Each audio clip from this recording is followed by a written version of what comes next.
मैं एक जगह जा रहा था, बच्चे कहते जी जो अजकल साड़ियाँ मैं कहा हैदर हैदर नारे लगते ना, ये आखे शियां वेख के लगते हैं। मैं क्या सानू शियां ने दस्या अली नाल प्यार करना है? असी शियां के कहने से प्यार करने और असी इमामुल अंबिया के कहने से प्यार असी अबू बकर नूं भी मन्निया ते इमामुल अंबिया दे कहने ते मन्निया, ओए उस्मान नूं भी मन्निया ते इमामुल अंबिया दे कहने ते मन्निया, ओए हैदर नूं भी मन्निया ते इमामुल अंबिया दे कहने ते मन्निया।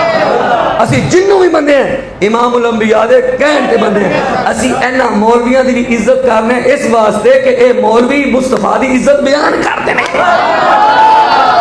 ते जिन्हां नूं ज़ाकिर नारायण च नूर नजर आवे ते हुजूर च नजर ना आवे, असी उन्हां नूं ठुड्डा मार के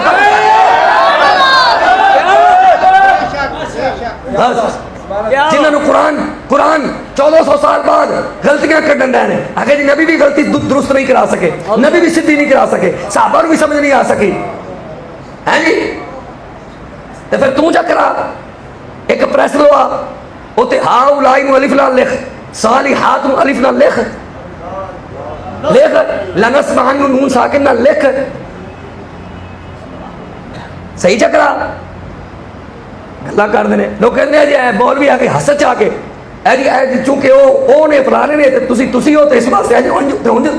इंज नहीं, असा पैमाना रखे जिहड़ा हुजूर दी इज्जत करेगा इज्जत उंदी करनी। हाँ